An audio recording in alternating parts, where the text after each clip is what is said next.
Eu seria dessa igreja. Fui recebido ali, pastor Maurício, já no estacionamento, eu falei, vocês já me ganharam.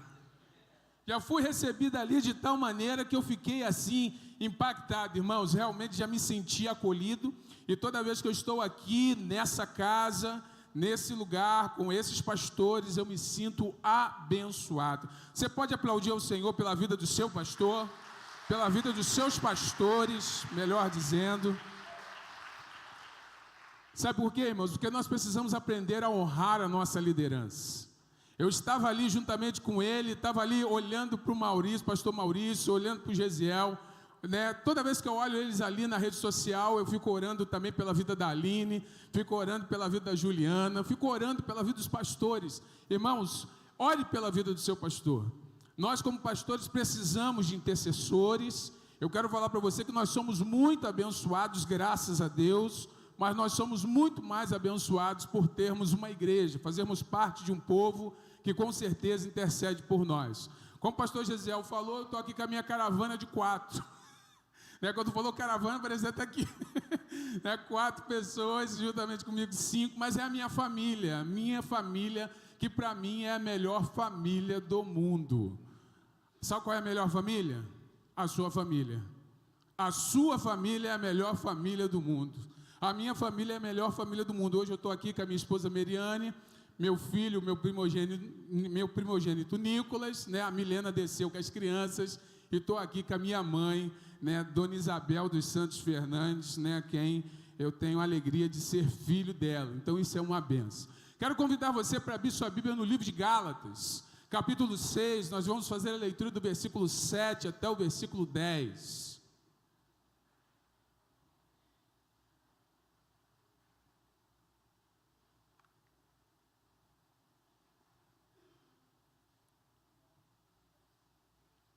Gálatas, capítulo 6, versículo 7 até o versículo 10. Nós vamos falar sobre multiplicando o amor de Deus na família.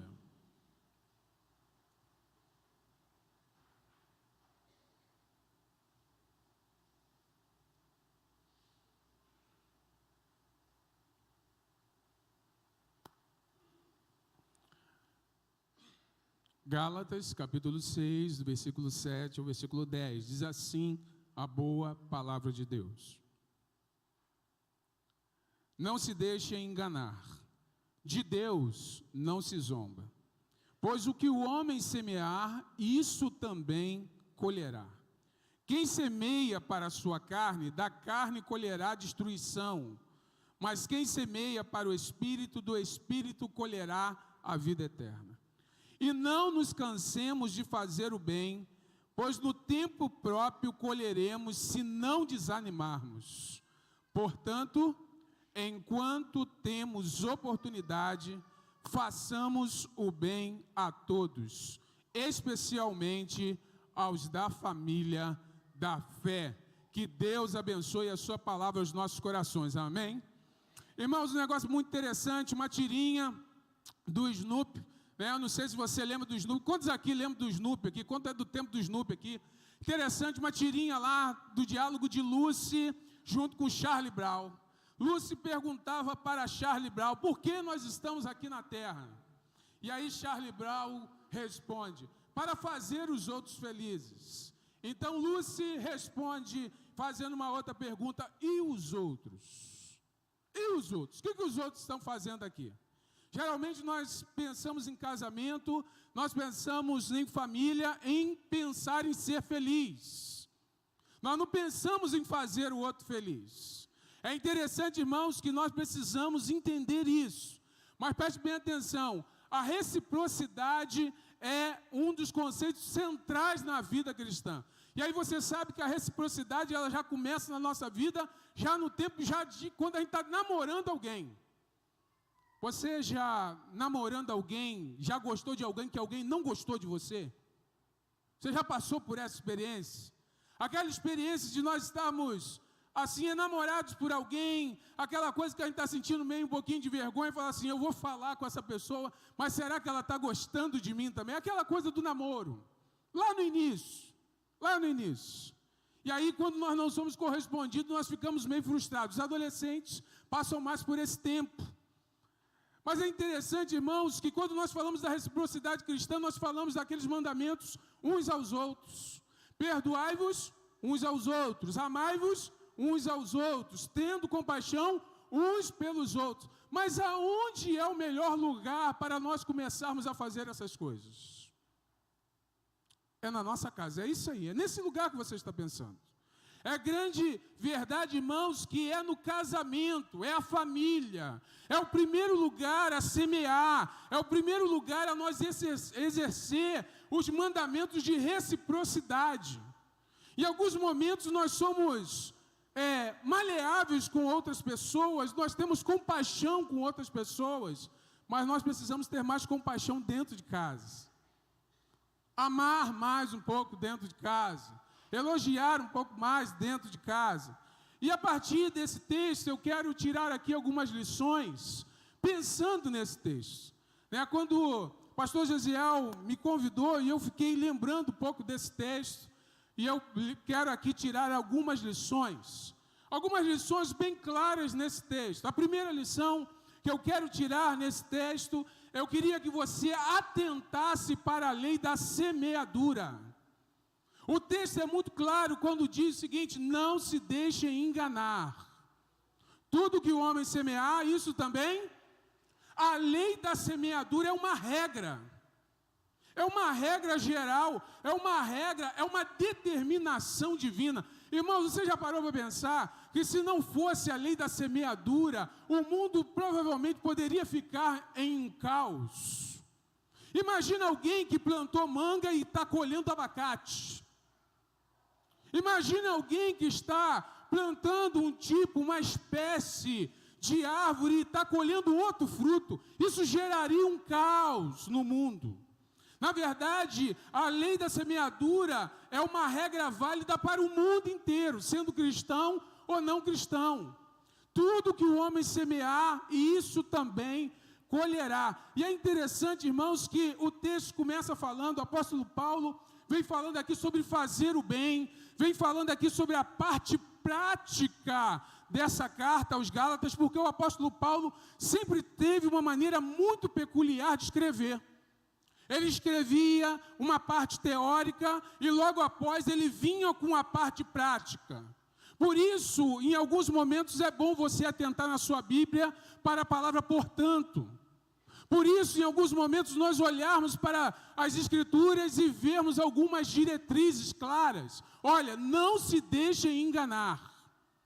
Não se deixem enganar. Irmãos, a lei da semeadura é uma grande verdade. Assim como a lei da gravidade. Mas preste bem atenção, você pode ter e olhar para a lei da semeadura como um investimento.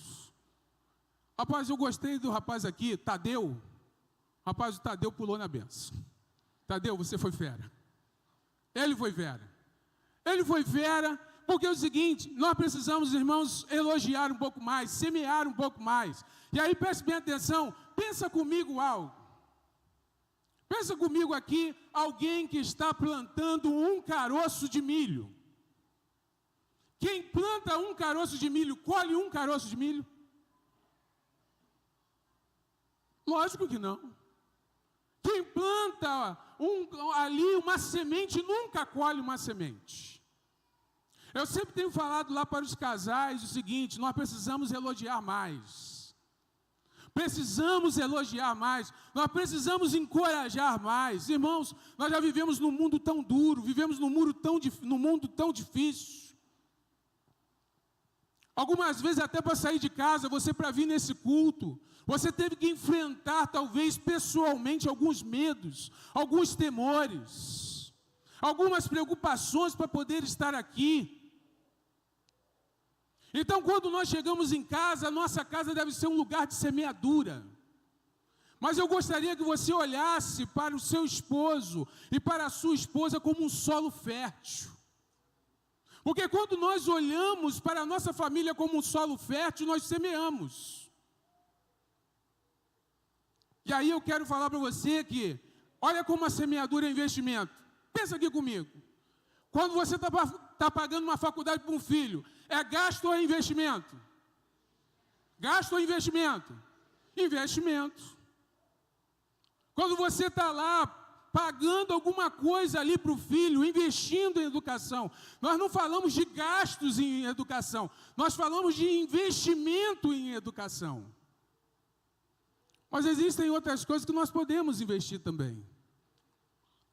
É interessante quando nós vamos comprar um presente para alguém que nós gostamos demais, o que você faz? Lógico que de vez em quando você fica olhando o preço. Quantos aqui olham o preço? Eu olho o preço. Mas existem presentes que a gente dá que a gente fica olhando o preço? Como diz a propaganda, tem coisa que não tem preço. Não é verdade? Tem coisa que não tem preço. Tem coisas que você, se você pudesse, se você tivesse condições, você daria, porque aquilo não tem preço. Irmãos, quanto é o preço de um filho rendido aos pés de Jesus? Qual é o preço? Qual é o preço de um marido rendido aos pés de Jesus? Qual é o preço? Qual é o preço de uma família vivendo em paz? Qual é o preço? Qual é o preço? E aí, quando nós falamos da semeadura, eu quero falar para você, encorajar você aqui nessa noite, semeie diariamente e semeie abundantemente. Semeie diariamente. Antes de sair de casa, dê um abraço, dê um beijo. Quando chegar em casa, faça um elogio. Olha, irmãos, semeie abundantemente. Mas preste bem atenção. A palavra é muito clara quando ela diz aqui o seguinte: tudo que o homem semear, isso também. E aí eu quero advertir você e me advertir. Cuidado com aquilo que você semeia. Quando nós semeamos boas sementes, a tendência é muito clara, nós vamos colher aquilo que nós semeamos. E aí eu quero falar para você o seguinte, que quando Paulo está aqui falando acerca da lei da semeadura, está falando de algo muito claro. Irmãos, tem coisas que as consequências elas são inevitáveis. Então, por isso que nós precisamos semear boas sementes na nossa casa. Quais são as sementes que você tem semeado na sua casa? O que você tem colocado lá? O que eu tenho colocado na minha casa? Irmãos, nós precisamos olhar para a semeadura como um investimento. Olhe para a sua esposa, olhe para o seu filho, olhe para o seu esposo como um bom solo. Irmãos, quando nós fazemos isso, a nossa perspectiva de vida, ela muda. A nossa chave vira em algumas coisas. Talvez você esteja pensando assim, pastor, mas lá em casa é muito difícil. Olha, lá em casa só eu sou crente. Lá em casa, pastor, é uma prova terrível. Mas aí eu quero lembrar para você um texto que eu gosto muito do Salmo 126. Salmo 126, os versículos finais desse texto, me chama muita atenção. Me chama muita atenção porque fala o seguinte: aqueles que semeiam com lágrimas, com cantos de alegria colherão. Aquele que sai chorando enquanto lança a semente, voltará com cantos de alegria, trazendo os seus feixes. Sabe qual é a impressão que eu tenho, irmãos, em alguns momentos? É que as nossas lágrimas regam as nossas sementes. Talvez existam pais aqui que estão regando uma semente que foi plantada no coração de um filho. Estão orando aqui, estão clamando, e às vezes estão chorando. Eu quero encorajar você, continue clamando, continue buscando, porque as suas lágrimas estão regando essa semente em nome de Jesus. Talvez esposas aqui estejam chorando, têm chorado, mas eu quero falar para você que as suas lágrimas estão regando essa semente em nome de Jesus. Sabe por quê, irmãos? Porque quando nós entendemos isso, as coisas começam a ter para nós uma outra perspectiva. Coisa muito engraçada. Eu não sei se às vezes isso acontece com você, talvez aqui não, né? Talvez, mas lá em casa, eu às vezes vou a pé para o mercado. E aí, você sabe, tem hora que a gente vem carregando com alegria a bolsa do mercado. Está pesado, mas eu estou alegre. Outro dia alguém queria me ajudar. Falou, Natan, estou querendo te ajudar. Quer que eu leve uma bolsa dessa? Eu falei, pode levar. Mas deixa de carne comigo e leva outra. A de carne deixa comigo. Não é que ele queria pegar, não, que eu estava brincando comigo, né? Natan, vou levar para casa. Eu falei, não leva para casa, não. Se vai levar, deixa que eu leve a de carne e você leva a outra. É interessante, irmãos.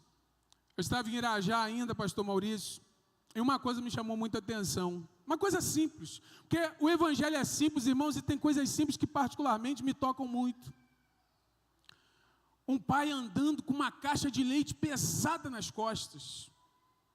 E a impressão que eu tive é que ele tinha meio que acabado de trabalhar e deve ter ganhado algum dinheirinho. E ele foi no mercado e comprou uma caixa de leite, pastor Gisel. E ele carregando aquela caixa de leite, ele passou por mim meio apressado assim, e eu fiquei olhando para a fisionomia dele, e ele estava com um sorriso nos lábios. Aquele sorriso de quem está levando aquilo para casa, falando assim, consegui. Eu consegui. Você sabe que tem horas que nós estamos semeando sementes, mas a colheita que nós teremos serão tão grandes, em nome de Jesus, que quando nós voltarmos, nós vamos voltar com cantos de alegria. Mas você sabe que há uma diferença entre as sementes e os feixes. As sementes são mais leves, os feixes são mais pesados, mas nós semeamos sementes para levarmos feixes. Nós não semeamos sementes para voltar com a semente, nós semeamos sementes para voltar com os feixes. Mas em segundo lugar, eu quero aqui tirar uma outra lição desse texto, muito simples, muito clara. Não se canse de fazer o bem. Não se canse de fazer o bem. Você sabe, fazer o bem dá trabalho. Quantas irmãs aqui hoje já fizeram almoço aqui em nome de Jesus? Levanta o braço aí. Quem já fez almoço hoje? Já fez almoço hoje. Deu trabalho. Fazer um bom almoço dá trabalho ou não dá trabalho? Dá ou não dá? Não dá trabalho? Dá trabalho. Às vezes a gente fica assim, não fica tranquilo. Dá trabalho. Irmãos, uma coisa que não acaba na casa é louça. Você já viu isso? Parece que vai dando cria. E eu não sei se é assim na sua casa, mas presta bem atenção. Eu não sei se é assim, eu acho que aqui no Tauá deve ser diferente. Mas lá em Belford Roxo é assim. A pessoa vê a louça, mas ninguém é tocado pelo Espírito para lavar. Lá na sua casa alguém é tocado? Ninguém é tocado. E vou te dizer mais, a pessoa vê todos os copos sujos, o que ela faz? Eu vou te dizer o que ela faz lá na sua casa. Ela abre o armário e pega o outro limpo. Isso acontece na sua casa? Em que casa acontece isso daqui? Só para me sentir ser o seu normal mesmo. Sou normal. Somos normal, pastor? É normal. Irmãos, fazer o bem dá trabalho. Fazer o bem dá trabalho, mas preste bem atenção. Quando nós falamos de fazer o bem, nós precisamos lembrar que a semente que nós falamos anteriormente, ela não surge de uma hora para outra. Uma semente precisa de tempo para germinar. Antes de começar a germinar, tem que criar raízes. Algumas vezes nós estamos vivendo uma sociedade do fast food, da coisa tão rápida, que ninguém mais quer fazer macarrão, só quer fazer miojo. Não vamos fazer não vamos fazer janta não, vamos lá fazer aquele lanche, comer aquele hambúrguer. Não tem problema, não é pecado não, tá? Mas é interessante como dá trabalho algumas coisas simples da vida. E aí, a colheita, ela só acontece quando a gente não desfalece. Mas uma coisa que eu queria lembrar para você: fazer o bem faz bem primeiro para quem faz o bem. Fazer o bem faz bem para quem faz o bem. Por quê? Porque Paulo está escrevendo sobre isso aqui. Porque nós temos uma predisposição ao cansaço, que é normal. Tem uma hora que você está cansado, não tem não? Eu não sei se você já passou por isso assim, você acabou de chegar em casa. Aí a esposa fala assim, amor, está bem faltando um negócio aqui.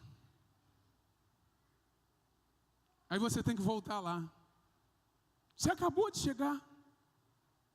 Você fala assim, amor, pode ser depois? Eu falo assim, mas estou precisando agora. É assim mesmo. É família. É família, somos nós.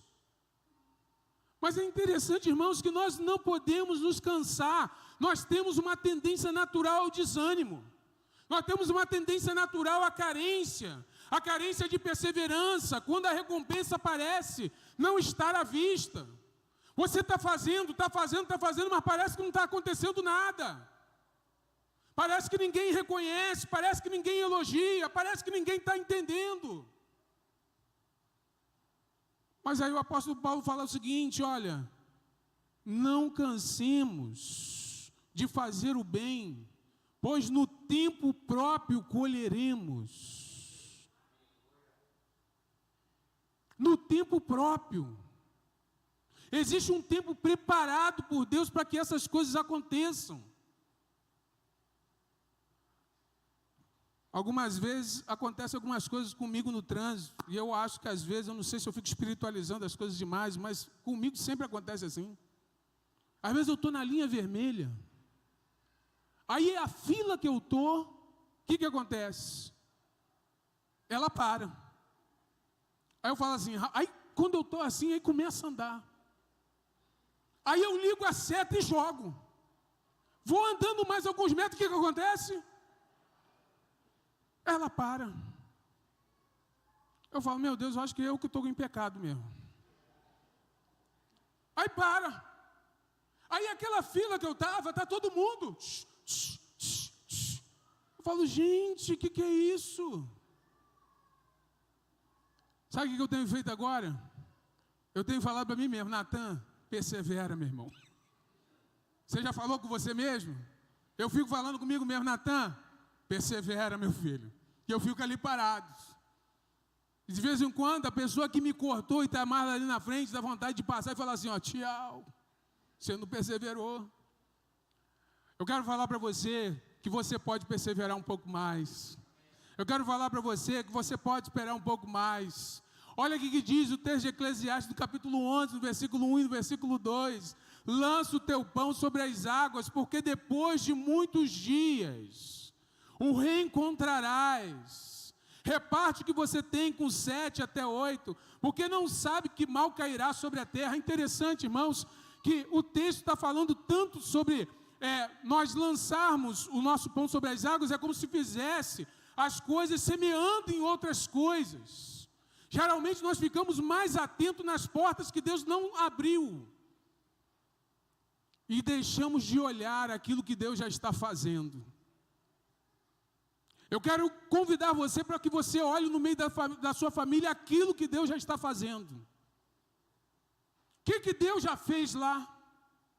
Porque quando nós começamos a olhar aquilo que Deus está fazendo, nós começamos a ter um sentimento de gratidão e deixamos a murmuração de lado. Irmãos, porque isso é difícil. Deixar a murmuração de lado é difícil, mas eu quero falar para você que Deus gosta de um coração grato. E aí, quando nós vamos multiplicar o amor no meio da família, o amor de Deus, não tem outro sentimento, o sentimento tem que ser de gratidão. Por tudo aquilo que Ele já fez, por tudo aquilo que Ele está fazendo, e por tudo aquilo que Ele ainda vai fazer. Nós precisamos, mas eu quero em terceiro lugar, aqui ter até uma palavra talvez mais específica para os casais, uma coisa muito simples. Mas uma coisa que eu tenho colocado lá para os casais lá da igreja. Tenha um casamento que pregue o Evangelho. Tenha um casamento que pregue o Evangelho. Irmãos, hoje à tarde, pastor Maurício, pastor Gesiel, eu tive uma honra de visitar um casal, lá da nossa igreja, que tem mais de 50 anos de casado. a nossa irmã Esther e o nosso irmão Jair. A irmã Esther enfrentou agora uma situação difícil, de enfermidade, né, um tumor maligno no intestino, e ela precisou fazer uma cirurgia, graças a Deus voltou para casa, mas deu alguma complicaçãozinha lá, e ela retornou a ser internada agora. E aí uma coisa muito interessante, é que o irmão Jair está dando todo o suporte, ele foi lá visitar a irmã Esther, mas ele estava com a perna inchada. Aí aproveitou que estava no hospital, foi lá fazer uma consulta. Aí chega lá, a doutora fala para ele assim: seu Jair, vou internar o senhor. Ele falou: o que é isso, gente? Vim aqui visitar minha esposa e vou ter que ficar internado? Não, o senhor está com uma suspeita de trombose. E aí ele ficou um pouco assustado, né? Mas o irmão Jair é um cara fora do quadrado. Olha o irmão Jair, ele falou assim: doutor, eu vou ter que ficar internado mesmo? Vou ter que ficar internado. Então eu queria fazer um pedido. A doutora falou: pode fazer. Eu queria ficar internado no mesmo quarto que a minha esposa está. E ele estava lá. Irmãos, aquilo, pastor, mas que é isso? É simples.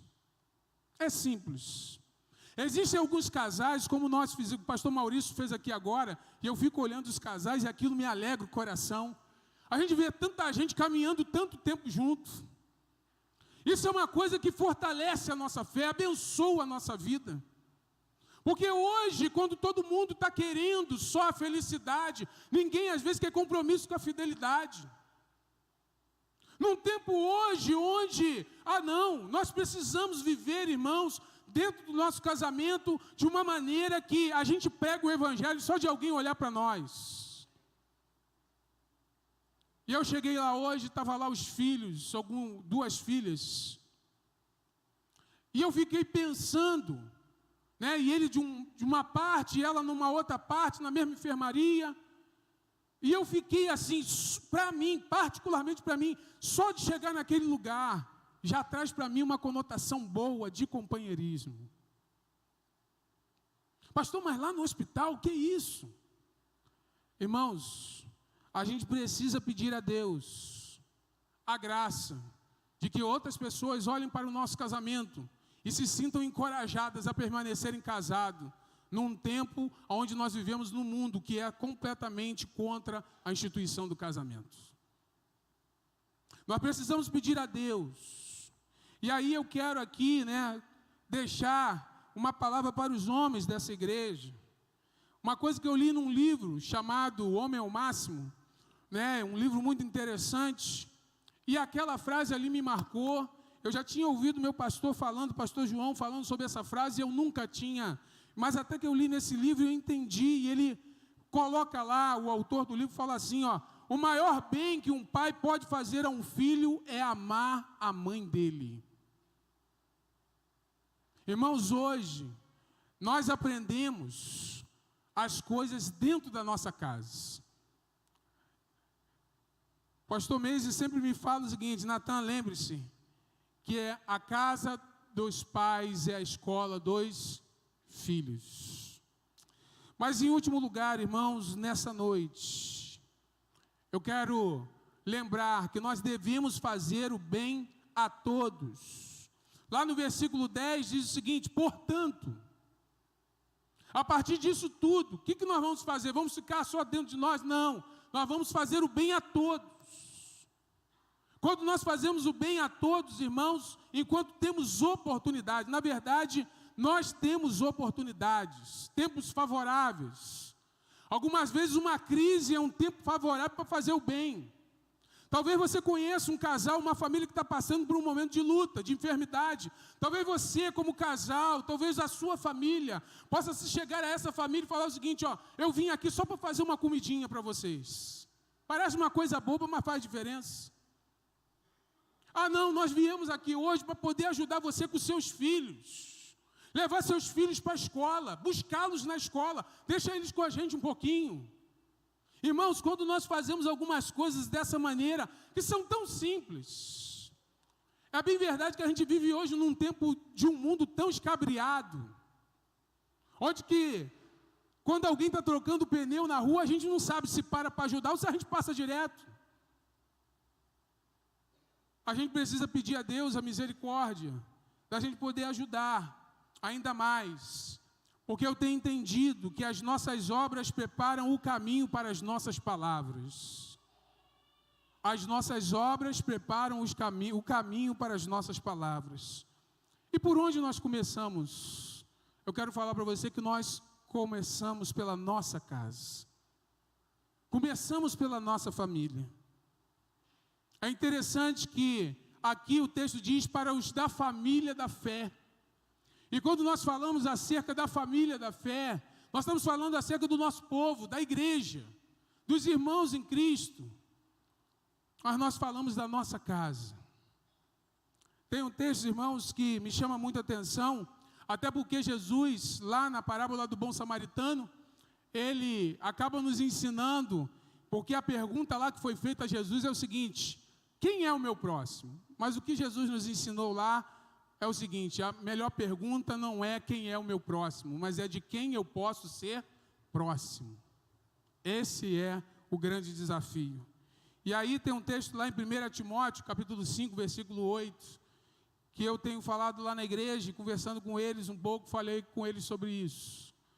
Se alguém não cuida dos seus parentes, especialmente dos da sua própria família, negou a fé e é pior do que um descrente. Irmãos, nós precisamos pedir a Deus para que nós possamos cuidar dos nossos.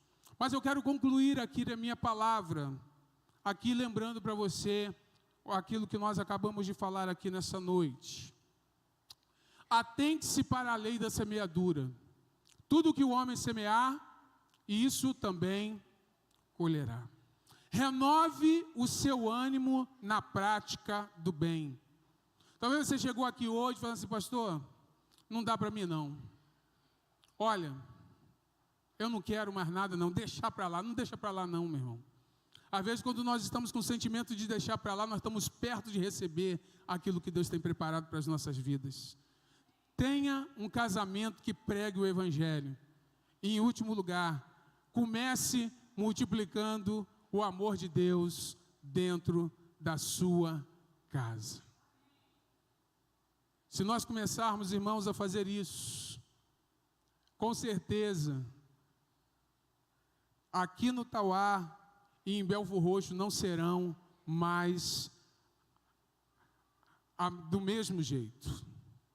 Alguma vez nós queremos que muitas mudanças aconteçam no governo e precisa acontecer. Muitas coisas aconteçam no âmbito do Estado e precisa acontecer. Muitas coisas aconteçam na cidade do Rio e que precisa acontecer.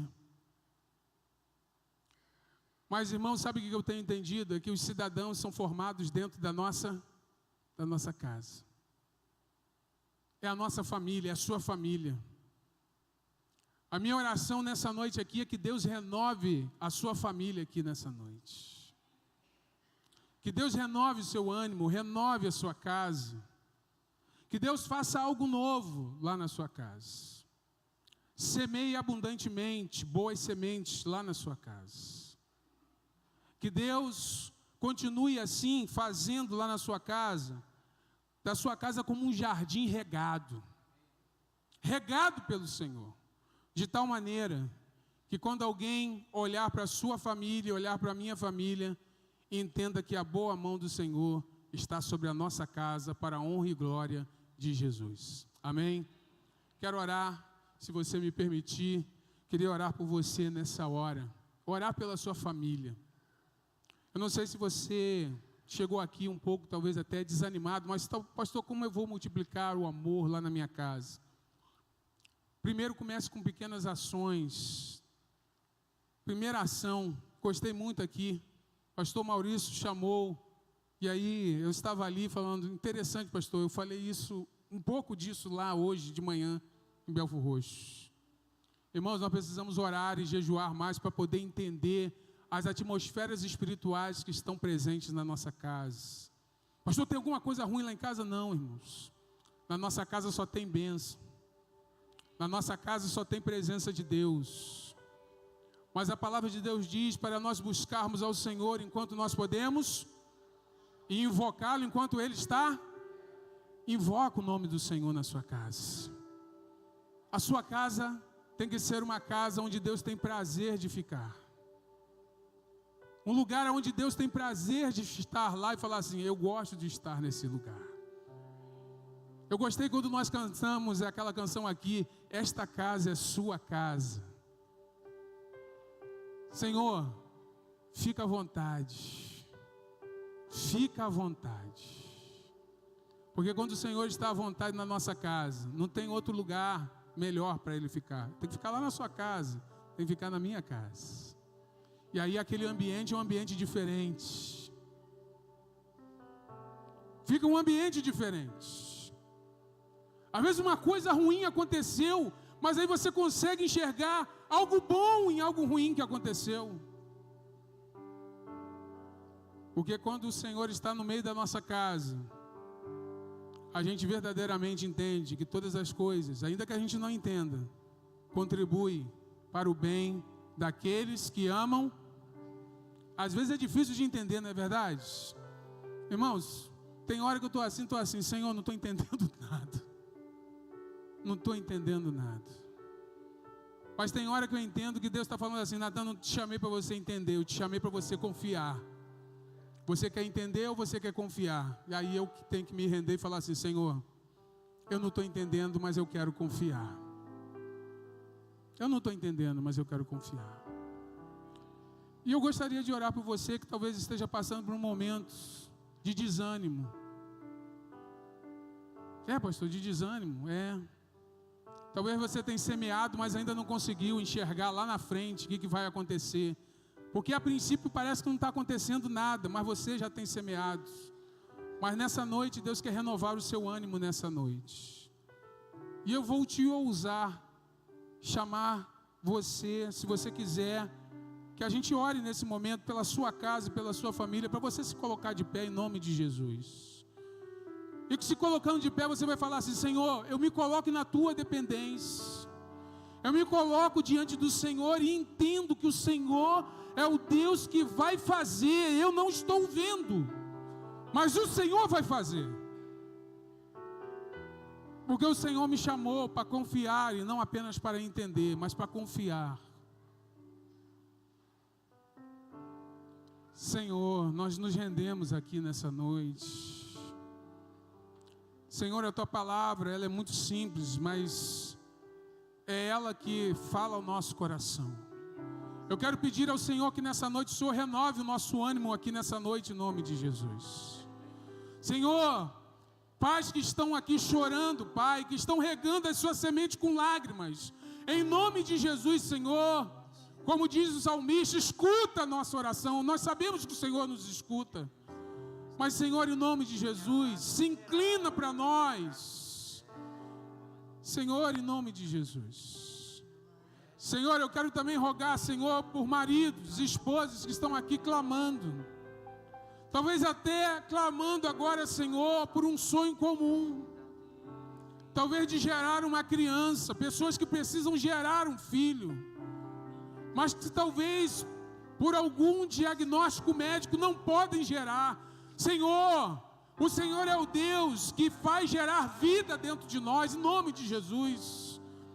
Se existe algum casal assim entre nós, que o Senhor visite eles nessa noite, de maneira poderosa para a glória do Teu nome.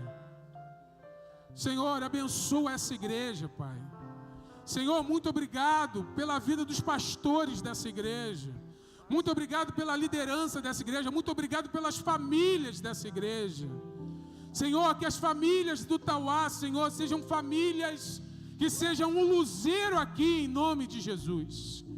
Senhor, e que cada casa seja visitada pelo Senhor nessa noite em nome de Jesus. Porque aquilo que somente o Senhor pode fazer nas nossas vidas, nós nos entregamos ao Senhor e pedimos ao Senhor: Senhor, faça resplandecer o seu rosto sobre nós. É isso que eu te peço em nome de Cristo Jesus. Amém e amém. Pode se assentar, querido, que Deus te abençoe poderosamente. Minha casa será casa de bênção. Minha casa será um pedaço do céu. Nela estarão reunidos adoradores que só exaltam ao Deus verdadeiro e fiel. Minha casa será reconhecida como um lugar de milagres e oração,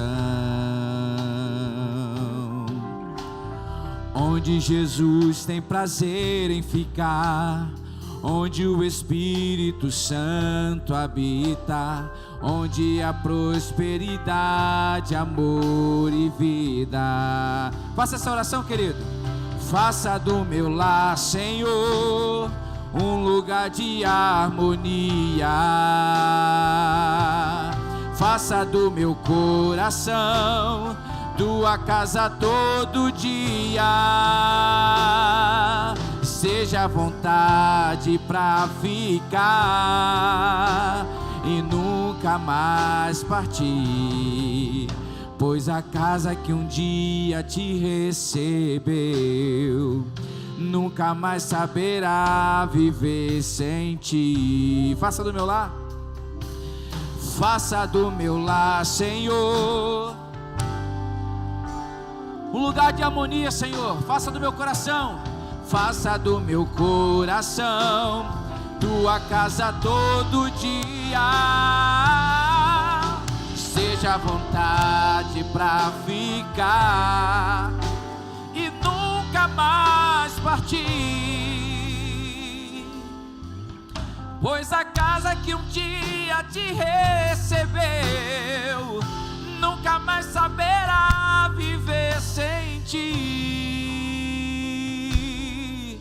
pois a casa que um dia te recebeu nunca mais